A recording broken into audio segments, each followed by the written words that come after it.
Welcome to Career Tools. This is Wendy. And this is Amanda. Today's class, Time Management and the High C, Part 2 of 2. The questions that this cast answers are, what are High C's weaknesses when it comes to time management? What can High C's do to mitigate their weaknesses? And how can High C's improve their time management skills? If you want answers to these questions and more, keep listening. If you're at the start of your career journey, our new Career Tools license is designed just for you. We understand the challenges of landing your first job and building professional relationships, so we've tailored it just for you. Our interviewing series covers everything from preparation to closing the deal, helping you stand out in every interview. Countless people have credited this series with helping them secure their dream jobs.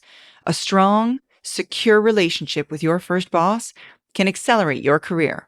Our Effective Relationship series reveals the secrets to building and maintaining critical connections. And our podcast content, whether you need personal productivity, presentation skills, or any other area, will provide targeted content and expert support to help you start your career with confidence. No matter where you are, we provide the on-ramp to your career path. Start strong and set yourself up for success with the right resources at your fingertips. Visit us online at manager-tools.com/licenses to learn more today. So Amanda, last week we talked to the High Cs about involving people and lowering their standards, and hopefully by now they've recovered from that shock of the idea of lowering their standards. And now this week we are going to talk about High Cs and time management and getting out of their own way. And we're going to start with speeding up decision-making. When talking about speeding up decision-making, we know that High Cs tend to make slow decisions, just like High S's, but they do it for different reasons. High S's want to make sure that they've included the views of every person involved and won't move forward until they're sure that everyone is happy with the decision. That's why High S's tend to move slowly. Now, High C's, they want to make sure that they have every piece of data and won't move forward until they are sure that they have considered every possible number or analytic result. This also includes any factors involved. They know how to play both sides. They look and consider that in the process when it comes to any decision making. So it takes them a long time to make it. That's why it seems slower to the other half of the world. Because they get stuck in one side or other. Either they're waiting for the final piece of data that will make them be sure that they're making the right decision, or they've received so much information that they're paralyzed by analysis. And in either situation, they can't move forward. As with involving people, one solution is to set deadlines on decision-making. So we talked earlier about involving people and having to essentially set up a checks and balances so you're checking in with the people that you're working with. And you have to do this as well with decision making. You need to implement a rule that no matter how much data you have, a decision must be made at a certain time or after a certain amount of time has passed.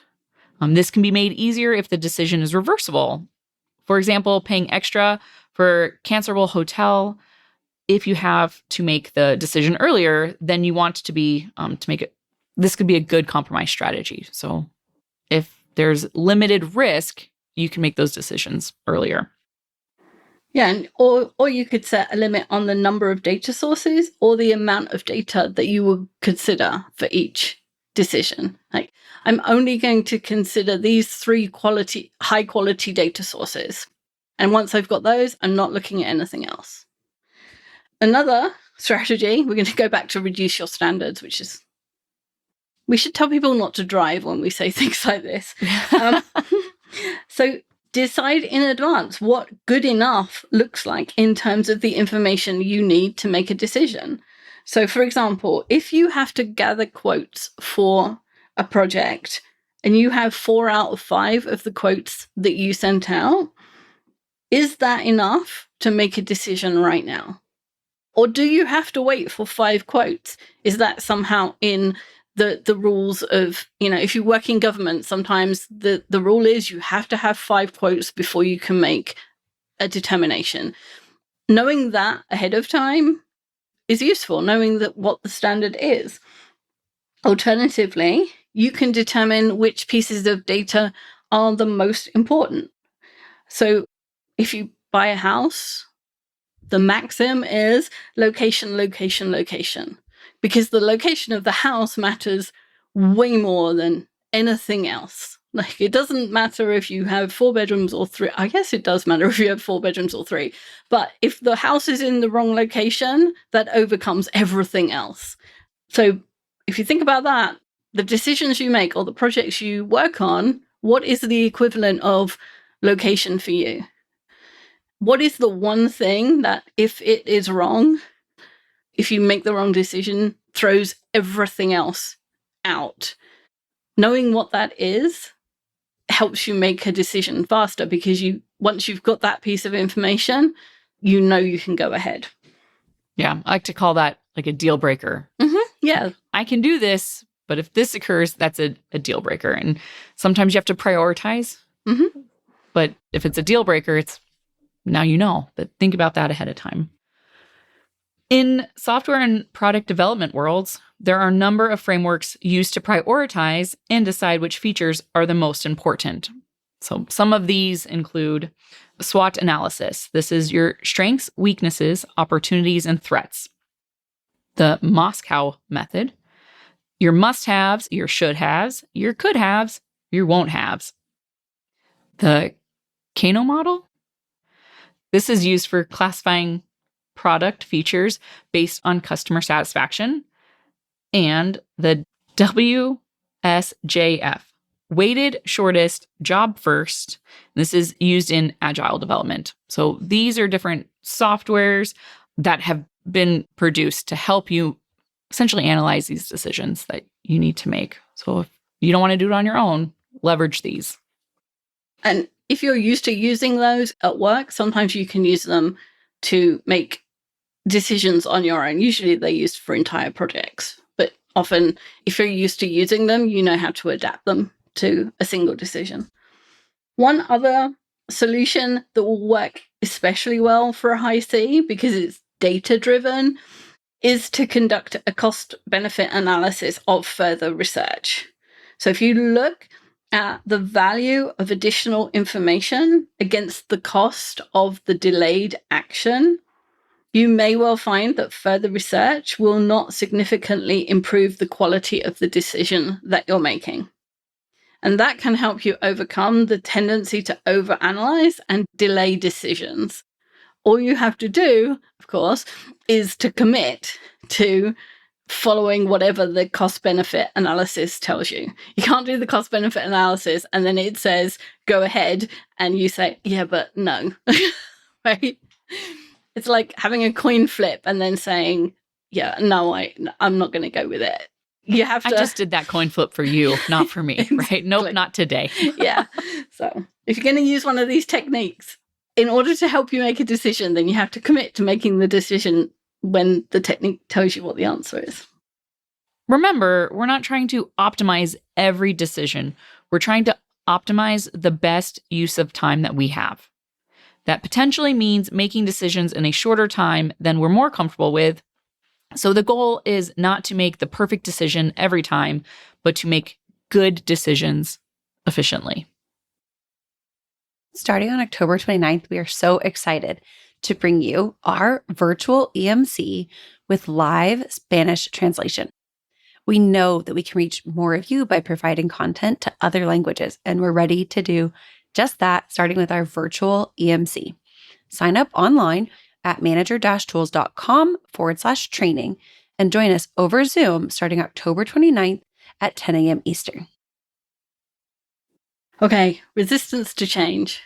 So high C's and high S's, again, have resistance to change in common. And this probably appears to be the same on the outside. So if someone's looking at a team from the outside and they have a high S and a high C, they both look like they're resisting change, but the root causes differ.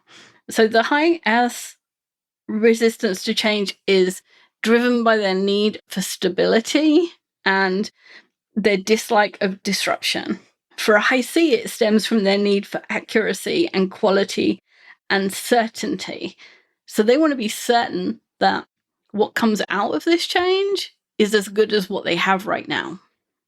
And since part of the source of the high C's resistant to change is their uncertainty about the outcome, getting more information about what is changing, how it will affect them, and what outcome will make sense as a mitigating strategy, right?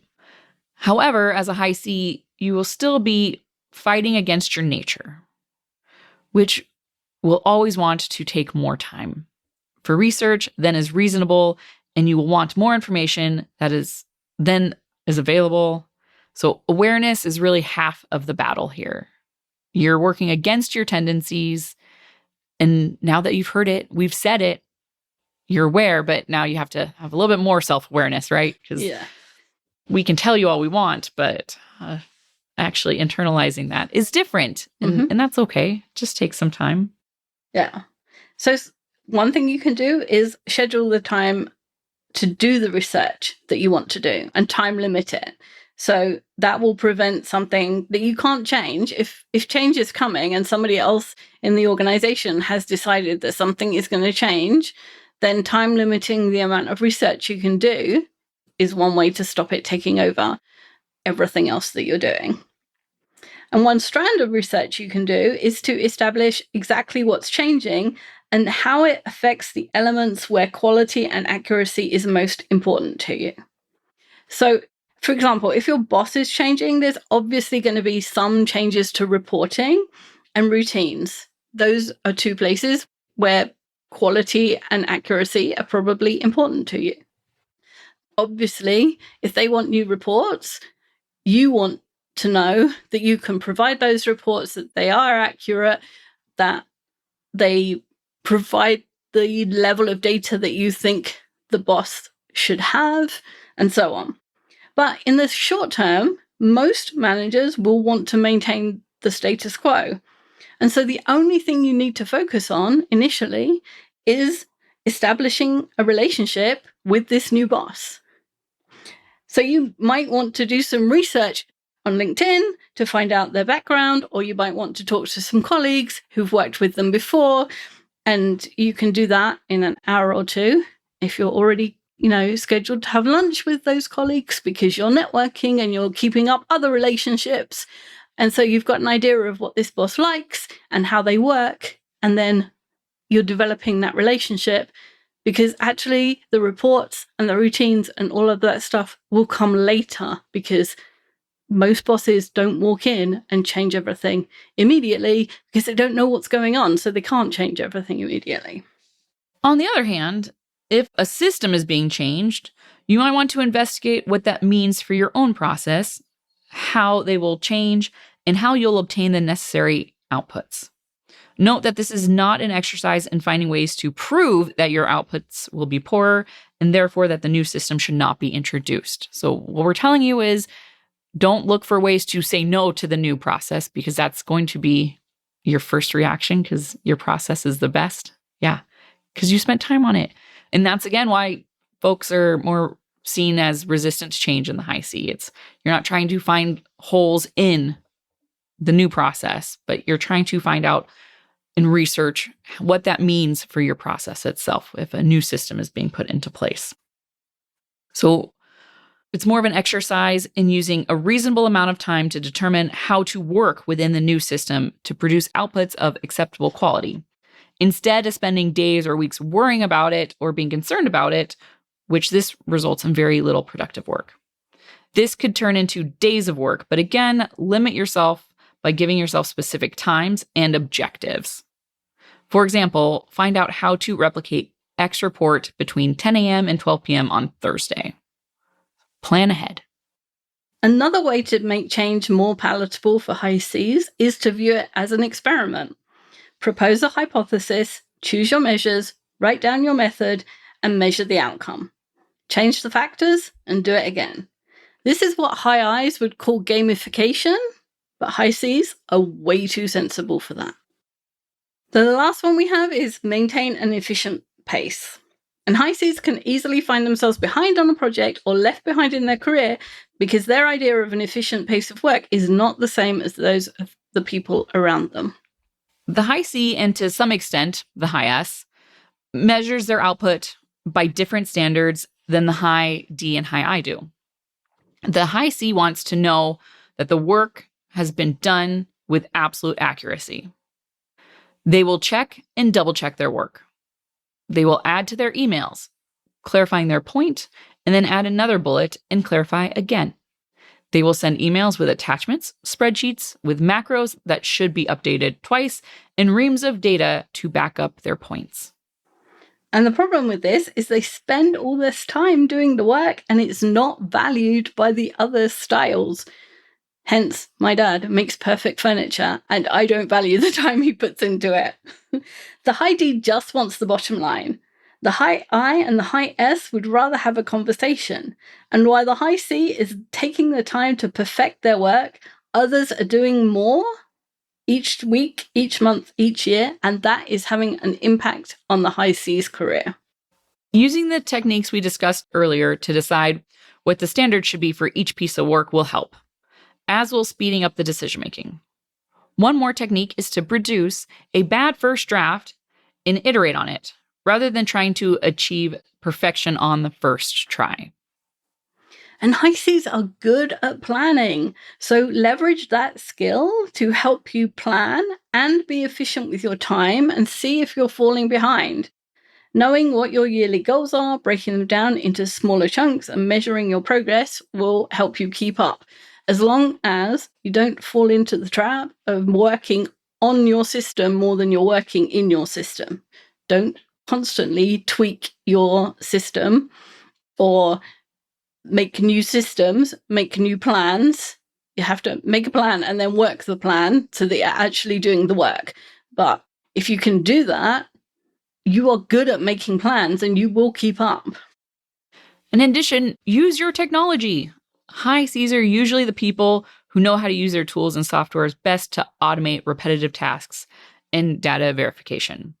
So let the machines do what they're good at. And if you ever need to know, again, what these are, ask your high Cs, because they know. So do you utilize it?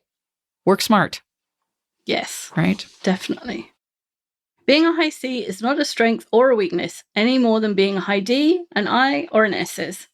All that label means is that we have a set of natural behaviors that may or may not support our effectiveness in a specific situation. We can change those behaviors anytime we like. All we have to do is think about it first. And using our time effectively means we can do more work, serve more people, and if that means acting like some of the other styles some of the time, or lowering your standards sometimes, then it's worth it. Thanks, Amanda. Thanks, Wendy. Bye, everyone. Bye.